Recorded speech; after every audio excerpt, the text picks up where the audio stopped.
빛의 사자들이여 어서 가서 복음을 들이치고 주의 진리 모르는 백성에게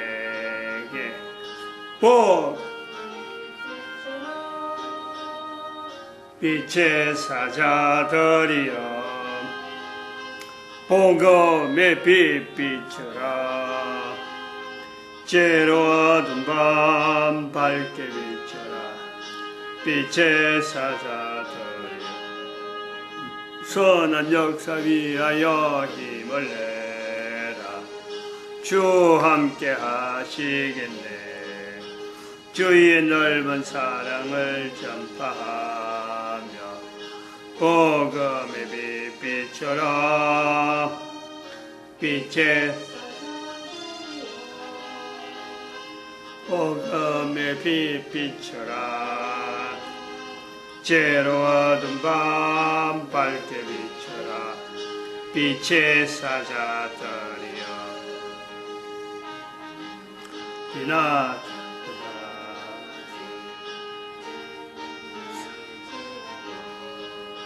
산과 바다 건너가 힘을 다해 복음의 빛 비춰라. 빛의 사자들이여 복음의 빛 비춰라. 죄로 어두운 밤 밝게 비춰라. 빛의 사자들이여 동서남북 어디나 땅끝까지 주님만 의지하고 어두워서 못 보는 백성에게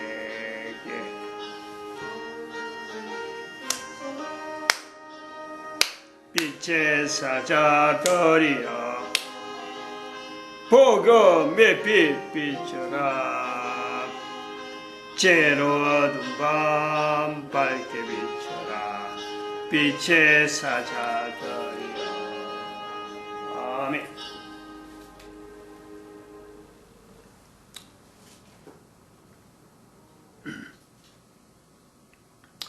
하나님 말씀 창세기 2장입니다. 창세기 2장 1절에서 끝절까지 말씀 교독합니다. 1절 말씀 제가 먼저 받들어 봉독드립니다. 전지와 만물이 다 이루니라.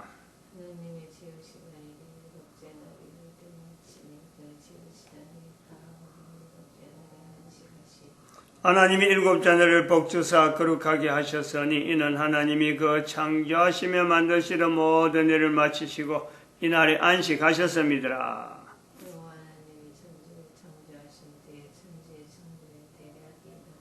여호와 하나님이 땅에 비를 내리지 아니하셨고 경작할 사람도 없어 섬으로 들에는 초목이 아직 없었고 밭에는 채소가 나지 아니하였으며 여호와 하나님이 얼굴로 사람을 지으시고 생기를 끄고에 불어넣으시니 사람이 생명이 된지라.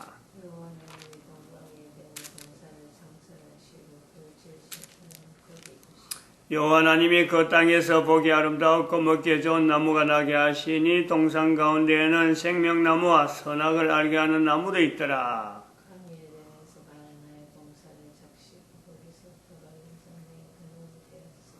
첫째 이름은 비손이라 검이 있는 하일라 온 땅에 둘렀으며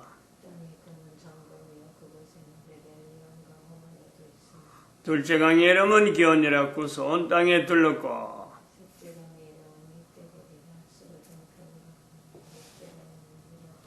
여호와 하나님이 그 사람을 이끌어야 된 동산에 두사 그것을 다스리며 지키게 하시고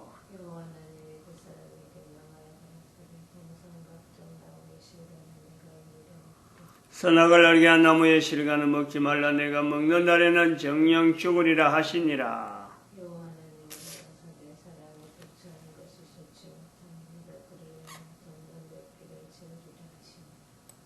너희가 하나님의 성전인 것과 하나님의 성령이 너희 안에 거하시는 것을 알지 못하느냐. 모든 정사와 권세와 능력과 주관하는 자와 이 세상과 오는 세상 일컫는 모든 이름 위에 뛰어나게 하시고 또 만물을 그 발 아래 복종하게 하시고 그를 만물 위에 교회의 머리로 주셨느니라. 교회는 그의 몸이니 만물 안에서 만물을 충만케 하시는 자의 충만이니라. 평강의 하나님이 친히 너희로 온전히 거룩하게 하시고 또 너희 온 영과 혼과 몸이 우리 주 예수 그리스도 강림하실 때에 흠없게 보존되기를 원하노라. 너희를 부르시는 이는 미쁘시니 그가 또한 이루시리라. 2012년 인류 종말의 시대, 교회는 국가 역사 정체성이라고 하는 표현을 분명히 해야 되는 시대. 이 시대에 대한 이런 이야기를 들은, 적어도 내가 교회에 다닌다, 또한 하나님께서 나를 만드셨다, 하나님이 나를 또한 부르신다, 너희를 부르시는 이는 미쁘시다 라고 말씀하시는 말씀에 반응하는 개인은 어떤 자세일까 하는 걸 한번 우리가 고려를 해봐야 됩니다. 뭐 이건 남녀 여소 관계없고 나이도 관계없어요. 또 교회 다닌다 아닌다 이거 관계없습니다. 내가 교회에서 어떤 직분을 가지고 그동안 어느 정도 뭐 참 내가 신앙생활의 표현을 이래 했다 안 했다 이것도 다 관계없어요. 적어도 2012년에 대해서 예수님이 다시 오시는 때가 가깝다 이거죠. 2012년은, 과거는 2000년 동안은 오신 예수 그리스도에 대한 우리의 반응, 우리의 자세를 여러 내용으로 표현했다면은 이제 2012년에는 그것보다 더하게 오실 예수 그리스도에 대한 나의 자세, 이것은요 어쩌고 보면요 설레임으로 말해요. 설레임. 이 설레임이 얼마나 강렬하나요? 이게 바로 2012년 우리가 정의하는 이유다 이거죠. 지금 현재 국가에서 정체성을 이야기하니까 뭐 참 국가에 대한 내용, 또 그러고 정치적인 상황, 또 우리 경제, 한 개인이 국가에 대해서 뭐 여러 가지 다 관여해야 되는 것처럼 보이지만은 그건 아니에요. 결국은 개인 한 사람은 인류 70억이라 그랬더라도 70억 한 사람 한 사람, 어린이는 어린대로, 부모는 부모대로, 또 노년은 노년대로 한 사람 한 사람이 예수 그리스도께서 다시 오신다. 이 부분에 내가 어떤 설레임이 있느냐라는 것이 2012년 인류 종말의 시대라고 한 것에 우리가 이야기를, 그 교회가 국가에서 정체성을 이야기하는, 또 한편 교회는 노동시장 개입이라고 하는 이 요소를 이야기하는 기본적인 그 힘이죠. 기본적인 어떤 구조란 말이에요. 2012년 선포 인류 종말의 시대. 왜? 예수님이 다시 오신다는 것 때문에. 지금까지는 오신 것에 대해서만 이야기를 잔뜩 했다면은 이제 오실 예수에 대한 이야기는 전혀 안 하고 있다. 그런데 그것을 2012년부터는 해야 된다. 그럴 때 우리가 어떤 자세가 되어야 되냐. 모든 인간들이 다 할 수 있는, 뭐 예수님에 대해서, 오신 예수님에 대해서 이런 고백 저런 고백, 이거요 사실 그렇게 중요하지 않다고 볼 수 있죠. 어떤 거로 비교하냐면은, 우리가 비교를 해볼 수 있냐면은 예수님 오심에 대한 나의 설레임이 과연 어느 정도냐라고 하는 것을 내가 비교를 한다면은 개인이 누구든지 이거는 할 수 있는 겁니다. 적어도 청년, 청춘 남녀, 결혼을 앞둔 남녀, 결혼을 분명히 해야 되는데 결혼 날짜가, 결혼대가 가만히 놔둔다고 되는 것도 아니고, 본인 또 애를 쓰라고 되는 것도 아닌데, 이 결혼에는 그렇죠. 세상에 남자가 많고 여자도 많고 많아요. 그런데 한 남자와 한 여자가 만난다는 본문에 있는 내용하고 비슷하잖아요. 남자와 여자가 있는데 이게 만난다는 것이 쉽지 않아요.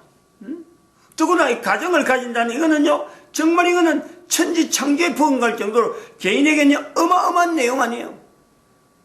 근데 이것이 그동안 결혼한 사람도 있고 또 결혼을 앞두고 있는 젊은 애들도 있고 아주 어린애들도 있고 이제 내가 당사자로서 결혼을 해야 되는 이때를 난 만났는데 앞에 엔사람 보면은 너무 쉽게 한 거 같고 앞으로 할 일을 앞으로 다가오는 세대를 보면은 결혼이 너무 힘드는 것 같은 이게 그 결혼 당사자의 지금 현재 입장이란 말이에요. 기다린다고 해서 되는 것도 아니고 내가 또 찾아 나간다고 해서 되는 것도 아닌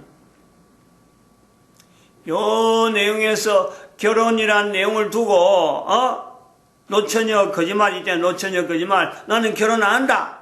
세월이 돈에는 옛날에 노처녀가 옛날에는 20살만 지나버리면 노처녀 소리 듣는 어릴 때 그래서 우리 어릴 때는 20살 지나면 아이고 저거 어쩌나 하고 어른들이 막 걱정하고 그랬거든.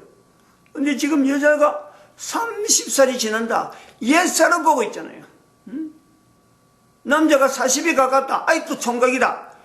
옛사람 듣는 거예요. 근데 본인은 안 그렇다는 거지. 본인은 20살 때 그 설레임이나 30살 때 설레임이나 40대 설레임이나 결혼을 앞둔 사람에 대해서 이 설렘은 여전하죠. 근데 남자는 포기를 빨리 해버려요. 생각도 늦게 하지만은 결혼에 대해서 생각도 늦게 하지만은 포기도 빨리 해버려요. 한 30살에서 조금 넘어가고 35살 지나면 아이고 나는 안 되는갑다 해서 자기 혼자 살 궁림하고 있어요. 근데 남자는 혼자 살아서 안 되는데 남자는 혼자 살 것처럼 착각하는 거예요. 그러니 설렘 자체가 빨리 사라지니까 이런 결혼에 대한 설렘이 내가 안 해도 되는 것처럼 이거는 착각이죠. 하나님께서 분명히 두 사람을 만들어서 결혼하라라고 분명히 주어지는데 이런 내용들이 교회 안에서부터 시작해서 이런 것이 처녀들이나 교회에 있는 총각들이 이런 어떤 설렘에 대한 이 연결이 왜 우리 인간들에게 설렘이 있지? 그 설렘의 가장 기본적인 내용이 가장 어떤 그 중점적인 내용이 청년 남녀 결혼을 앞둔 남녀에게 이 결혼이라는 걸 통해서 설렘이 줘요. 설렘. 기다려지기도 하고 이런 모양 나는 결혼하면 이런 가정을 꾸릴 거다. 나는 자녀는 어떻게 이럴 거다. 다 그게 설렘 속에 다 들어있잖아요. 그거 전체를 가지고 인생을 살아간다. 결혼을 통해서 가정을 꾸린다. 가정 때문에 직장이 나오고 내가 가정이 없으면 사실 그 직장이 그렇게 중요하지 않거든요. 가정 때문에 내가 사회활동에서 내가 어느 정도 일을 하겠다. 이게 다 연결되는 거예요. 근데 가정도 없다. 더구나 남자가 결혼도 안 하고 지낸다. 사회로 볼 때는요 그것처럼 쓰레기 더미가 없는 거예요. 결국 사회에 문제 요소는 남자가 결혼 안 한 남자 상태로 오래 가는 거. 이게 바로요 사회가 가지고 있는 고질적인 문제의 아주 기본적인 어쩌면 핵적인 요소예요. 핵폭탄보다는 거의 더 무서운 그런 요소가 있다니까. 사회를 해치는 사회 질서를 해치는 사회 여러 가지 기강을 불안하게 만드는 그 요소는 남자가 결혼 안 해도 되는 것처럼 혼자서 사는 것이요. 이것이 더구나 설렘이 없이 결혼에 대한 설렘이 없이 보내는 무절제 혹은 무감각 그것 자체가 병적으로 봐야 되는데 이걸 그냥 자연히 받아들이는 이런 내용에 대해서 교회가요 전혀 언급하지 못한다. 전혀 표현하지 못하고 그건 전혀 지적하지 못하고 나간다면 창세기 2장 이거는 도대체 이런 표현은 도대체 뭐 때문에 남겨져 있는 거예요? 남자와 아내와 아담과 그 아내가 벌거벗었으나 이래 되나요? 마지막 절 아담과 그 아내 두 사람이 벌거벗었으나 부끄러워 아니한다. 두 사람으로서 이 관계가 되어지는 거지 남자 여자가 따로 있는 게 아니란 말이에요. 근데 그런 내용에 하나님께서 제도적으로 허락되어진 것이 하나의 결혼이고 가정이고 그래서 가정이 또 사회가 되어가는 국가가 되어가는 이런 내용이 있는데 교회가 2012년에 국가 역사 정체성을 나타내는 이 기본적인 내용은요 사실 창세기 2장을 분명히 근거를 하고 있는 거죠. 지금까지는 국가라고 하는 이 형태가 드러나지 않았기 때문에 2012년 이전에는 국가에서 정체성을 교회가 언급하지 못했다 하더라도 예수님이 다시 오시는 것에 대해서 국가라는 내용이 이제서 결성되어지고 인류사에서 보편적으로 되어지는 것, 이런 때에도 여전히 교회가 침묵한다면 하나님이 그동안 이 땅에 천지와 만물을 만드시고 지구 안에서 각 나라 각 사람 그다음에 각국 단위로 형성되었던 그 하나님이 하신 일을 도대체 어떻게 나타내려? 어떻게? 그냥 이들 없는 듯이 모든 일을 입 싹 닦아버리고 하나님이 아무리 그래 이래도 나는 말 안 해 하고 입 싹 닦아버리는 그런 자세로 놔둘 거냐? 교회는 그러면 안 된다. 만물 가운데 만물을 충만케 하시는 역사, 교회가 가지고 있잖아요. 교회가 역사 가운데 비록 내 한 사람이 경험하지 못했더라도 경험하지 못한 내용까지도 교회는 만물을 충만케 하시는 자의 충만의 역사를 통해서 성령님의 조명이 있단 말이에요. 개인에게 나타나는 개인의 삶의 내용이 다양한 내용이 있는데 그 다양한 내용을 하나님께서는 각 사람의 적정한 내용으로 성령님을 통해서 조명하심으로 인해서 각국 단위에 있는 역사, 그 역사 속에 하나님이 함께 하심이라 하는 이 분명한 내용을요 계속해서 유지할 수 있는 사람이 하는 일이 아니라는 거지. 지금 요새 이야기를 하려고 하는 우리나라 대한민국을 모델하는 국가 역사 정체성은요 사람이 하는 일로 갖고 사람이 뭔가 이야기를 만들어서 사람이 뭔가 사건을, 과거의 사건을 뭔가 조합을 해가지고 내한테 맞도록 역사 왜곡하는 이런 의도는요 일체 없는 거죠. 그거 했다가는 큰일 나는 거지. 이런 그 자세를 내 개인과 더불어서 청년의 때에 설레임을 통해서 예수 그리스도를 연결해보는 이 자세, 한 개인의 삶에 예수 그리스도를 통해서 오는 예수님이 다시 오신다라고 할 때에 개인의 남자 여자가 결혼도 안 하고 있다. 이거 한번 생각해보여. 이거 지금 하나님께서 남자와 여자 만드시고 두 사람으로 하여금 가정을 이루어가고 그래서 생활하도록 만드는데 내가 남자로서 여자로서 설레임이란 이 과정을 갖고 있는데 예수님이 또 왔다. 이거 보통이 아니잖아요. 보통이. 그러니까 제가 다른 데서도 말씀하지만은 결혼이란 이거 자체를 25나 남자 25 땡겨야 돼요. 빨리 땡겨야 된다니까. 설렘이 돼서 사회 전체적으로 인류 전체가 결혼에 대한 이 연대를, 이 연령을 되도록 땡겨야 돼요. 되도록. 할 수만 있으면은. 근데 적어도 20살은 넘어야 되니까 15살 사춘기, 그 다음에 10년 지나서 25살 결혼 정년기라고 이야기해. 남자 나이 기준에서 25살, 그럼 여자들 기준에서 한 5살 정도 차이, 5살 이내 여자가 어려야 된다. 여자가 어리는 것이, 여자는 나중에 결혼해가지고 아이를 낳고 임신해하고 애를 기르다 보면요 나중에 남자를 따라가기에는 너무 늙어버려. 몸이 구조적으로 고생을요 여자는 가만히 있어도 애만 낳아도 이건요 남자보다 고생을 훨씬 많이 한다니까. 육신적으로 어마어마한 고생을 하는 거예요. 그러니까 어리가지고 나이를 어려서 남자와 같이 비슷하게 늙어가는 형태로 나가야지.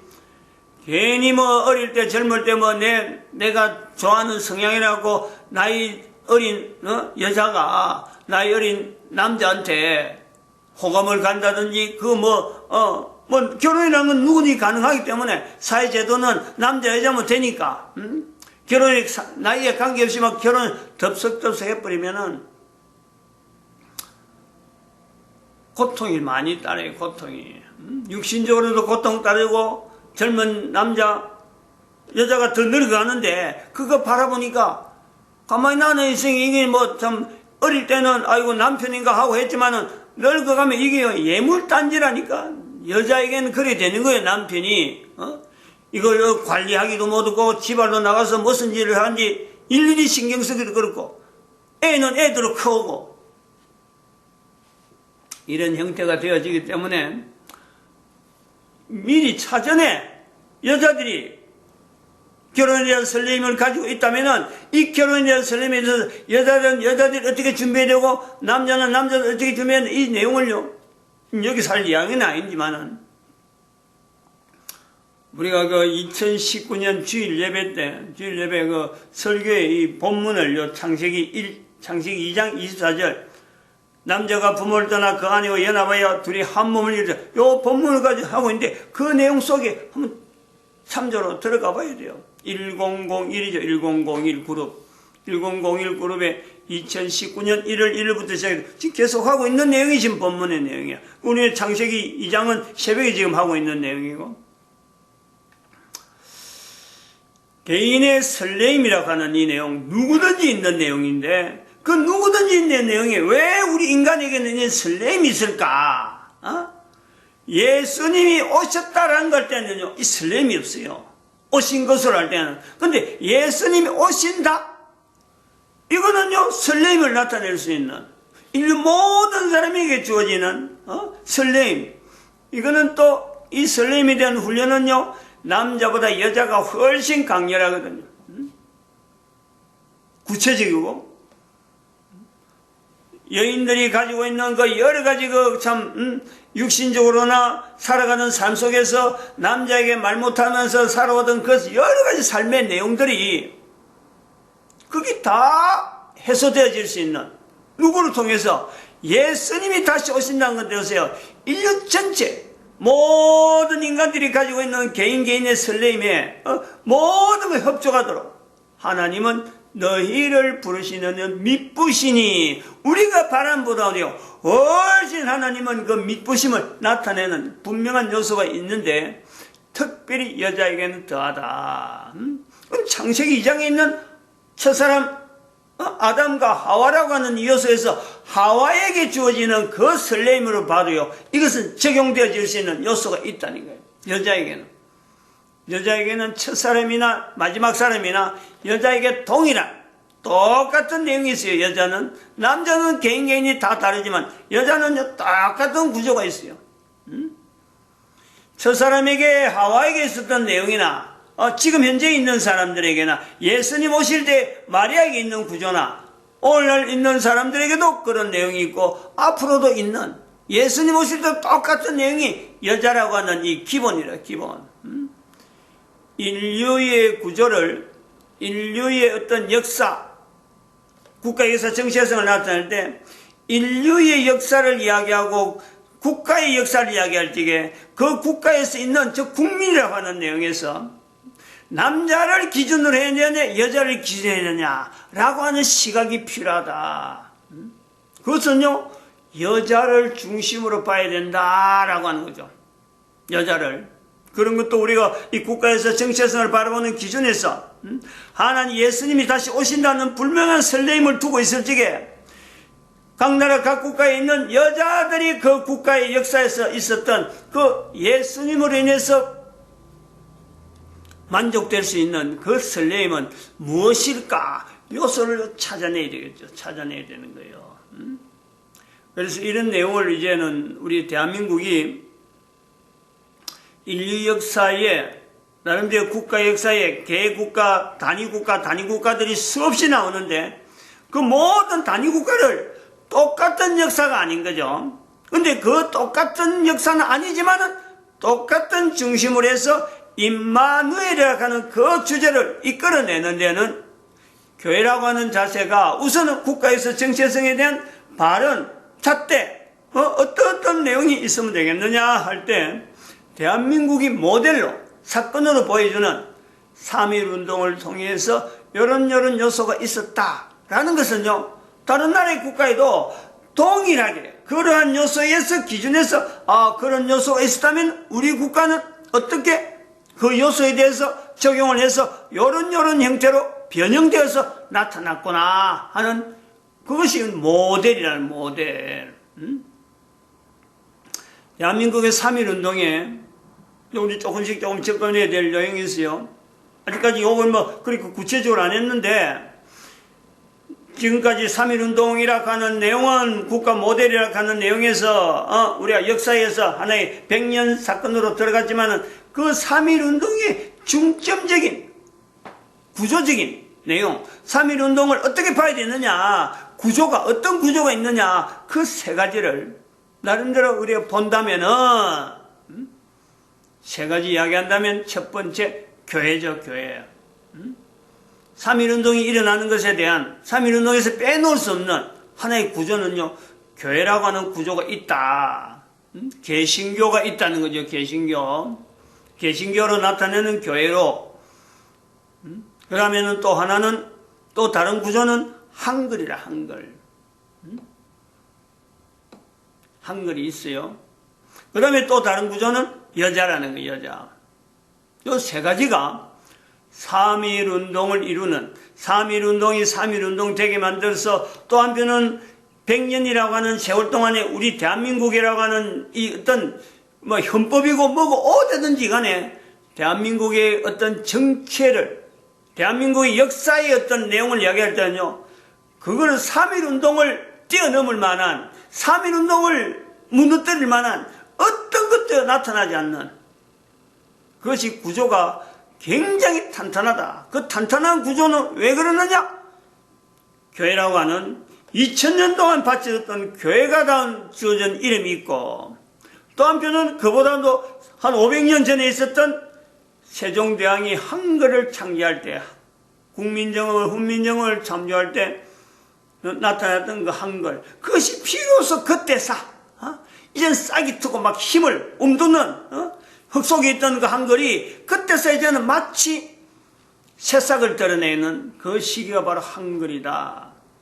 마찬가지로 이 한글 때문에, 또 교회가 있었기 때문에 인류사에, 특히 대한민국에서 가장 억압이라고 하는 그 형태에서 뭐 좀 알아주지도 않는, 사람은 사람인데 분명히 국민은 국민인데 국민으로 취급받지 못했던, 모든 것이 남자 위주로 되어 있었다면 비로소 여자들이 아주 비천하다고 할 수 있던 그 여자들이 3.1운동에 아주 중심적으로, 뭐 누가 뭐 중심이 되라 뭐 이런 건 아닌데, 이게 도화선이 일으키는데 어마어마한 역할을 했던 그 기능이 있다. 요 세 가지 기능이 앞으로 전 세계 인류 가운데 각 나라마다 각 국가 단위마다 역사를 하는데 하나님이 하셨다라는 이 요소에 다 가능한 거예요. 전체적으로 구체적인 내용은요, 그게는 사람이 어떤 권력을 가지고 어떤 돈으로 가지고 어떤 힘을 가지고요, 내가 이래 해보겠다 하는 데서 민주라고 하는 요소가 들어갈 수 있는 내용은요, 하나도 없다는 거예요. 그런 때 3.1운동이 대한민국에서 있었다라는 거 아닙니까? 이게 보통이 아니라니, 이런 내용을 가지고 3.1운동에 대한민국을 참 전 세계 인류 가운데 국가에서 정체성의 모델로 삼고자 하는 이 일에 교회는 새삼스럽게 다시 되돌아볼 수 있는 대한민국 역사, 그로 인해서 우리가 역사 주변에 3.1운동 주변에서 다시 한번 한 50년, 30년 주변 환경을 다시 봐야 되고, 그 다음에 그것을 지금 현재 정치 상황에 비춰가지고 이게 달라지는 방향이나 같은 방향이나 어떤 내용이냐 비교할 수 있는 그 나라 국가 역사예요. 항상 이 국가에서 정체성으로 주어진 역사 그 부분은요, 언제든지 비교될 수 있고 언제든지 기준이 될 수 있는 요소가 된다, 이래 보고 있습니다. 마칩니다. 기도드립니다. 할렐루야. 함께